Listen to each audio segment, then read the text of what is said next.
Thank you, Honorable Isaac. Come in charge. You are allowed. Thank you so much, Chairperson. Minister, with due respect to you now, let's cut out the diplomacy here. We talk about these dying institutions. Who has been the cause of all this failure? I mean, let's just cut the chase and let's get down to the root cause of the issues. Because honestly, Minister, you have played with the lives of South Africans, and I say this to you with due respect. You and the ANC, and honestly, plainly stupid policies, and I'll tell you why. Now that most of these entities are dying, there is an opportunity for private and public participation. Honorable Patel, thanks for paying attention. The shareholder structure is wrong. Political interference abounds, and corporates within these monopolies are incorrectly integrated. The problem is not one of capability, Minister. It is one of governance, and that's not rocket science. Surely it is true that if one were to offer Elon Musk, the Google boys, Apple's Tim Cook, or Amazon's Jeff Bezos the opportunity to run these companies under these conditions, surely they would laugh at you and wish you good luck. So, Minister, the question is, should these entities not be split up like the long-awaited unbundling of Eskom into 3 units, generation, transmission, and of course distribution, and then sold or concessioned off to private operators, with the state, of course, securing the operating rail environment from daily rampant theft, which you alluded to earlier. So, finally, would you not agree with experts in the country that this constitutes stupid red tape and your meddling with personnel that has constituted to the demise of these entities, which you admit to, Minister? Thank you, Chair. Thank you. Proceed, Honorable Minister. Indeed, Chairperson, Honorable Isaac, let's cut to the chase. You live in a delusional world. You want to deny state capture.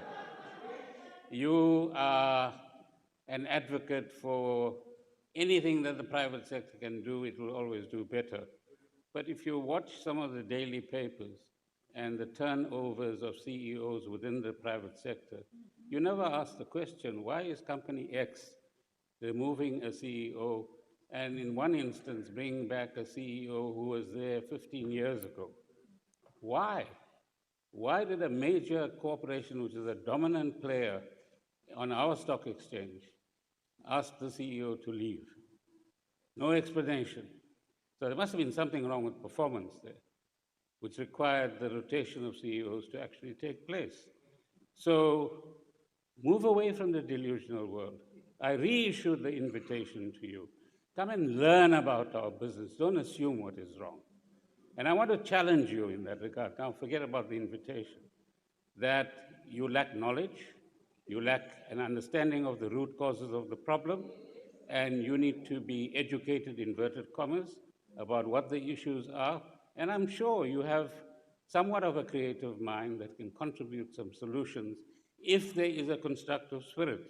But your answer can't be give it to the private sector. But I understand that you belong to a party that constrains you in terms of what you can think and what you can say. You are only allowed to say private sector, because if you say anything else, you'll be fired from your party, you see? And that's a challenge that you face. Admit it as well to the South African public, that the state has no role. But then you're living in an imaginary world. Without the state, the financial disaster of 2008 and 9 and 10 would have killed the economy across the world. The state intervened to save it. Without the state, COVID would have been a much bigger disaster for humanity than we had until now. Think you. Think again. Thank you. Thank you.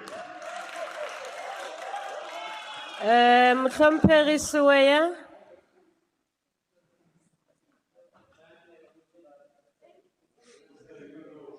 Thank you, House Chair, and good afternoon to the Minister.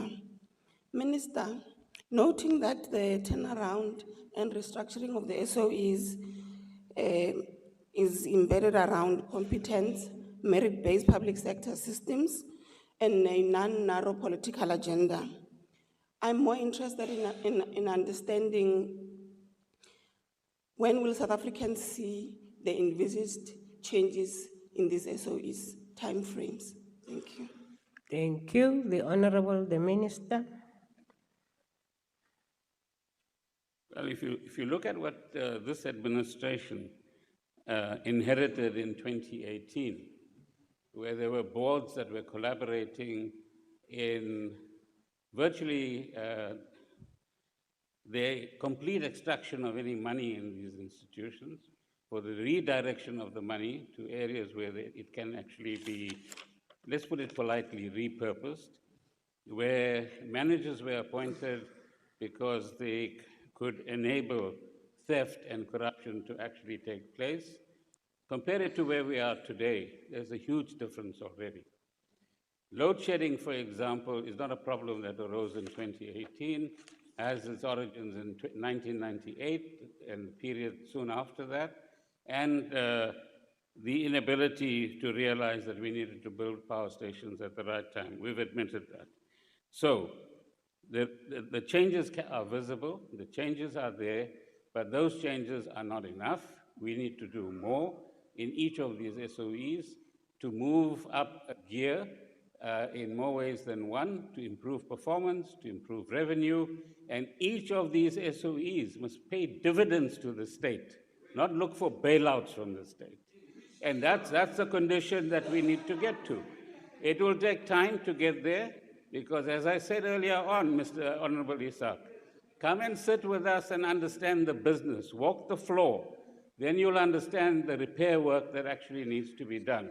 It's like that broken car you might have bought when you were young, and fixing it is not going to happen overnight.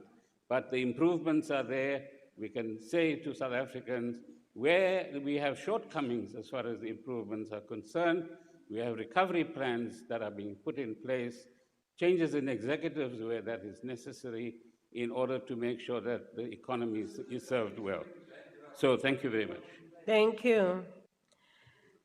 Honorable Isaac, portfolio committee is there for these arguments when somebody responds. Can we proceed to Honorable Mautwe, who's coming up? Honorable Kaiser. Thank you very much, Chair. Minister, as the economic freedom fighters, we maintain that the problem is not a flurry of resignation. It is the employer. We are told that the employer interferes with everything that is happening in these entities. And the employer wants to micromanage seasoned executives to achieve what we don't know. We're in complete agreement with the national chairperson of the ANC, Mr. Gwede Mantashe, when he says, the flurry of resignations are happening under your watch. The problem must be you, if they are happening under your watch. The question is, why are you not doing the dignified thing and resign? Thank you very much. Honorable Minister. Thank you, Chairperson. I'm sure Honorable Geza would like to see some of us disappearing, because we stand in the way of theft, we stand in the way of corruption, we stand in the way of patronage, so that each of the doors can be widely opened, and people who are used to doing the kinds of things that we are talking about carry on doing them. I'm sorry, that's not what we struggled for. That's not what I was an activist for 50 years and others similarly as well. So you'll have to tolerate us for a while. You say you are told about employer interference. I'm not the employer. The employer is the board. So get at least the facts right. Yes, but that shareholder is not the employer. Honorable Isaac, you had your turn. As I said, if you feel like visiting my office, you're welcome. Don't shout across the floor. So what you are told is incorrect.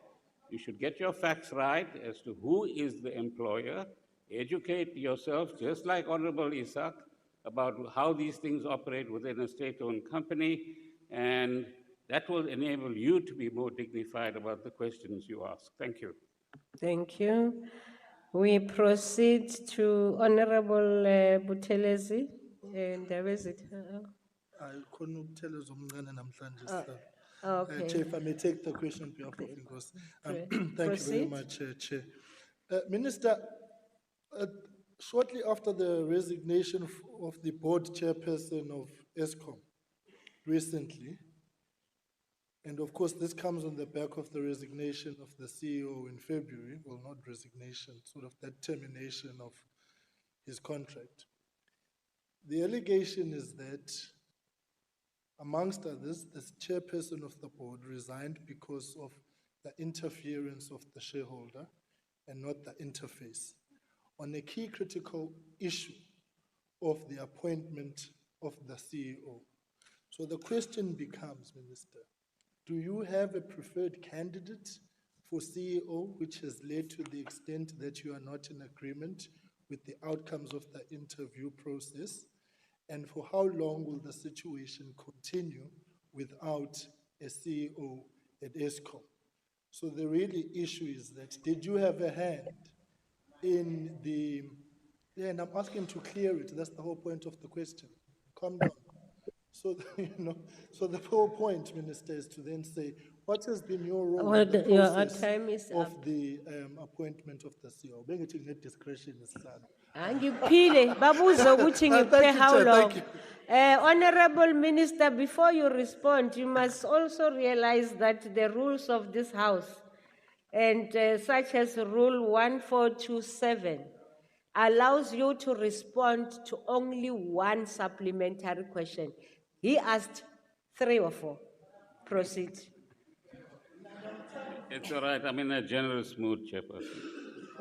And he's recently become my friend again, so we'll have to respond to him, you see. Unless he changes his mind tomorrow as well. So, Honorable Shlengwa stroke Buthelezi,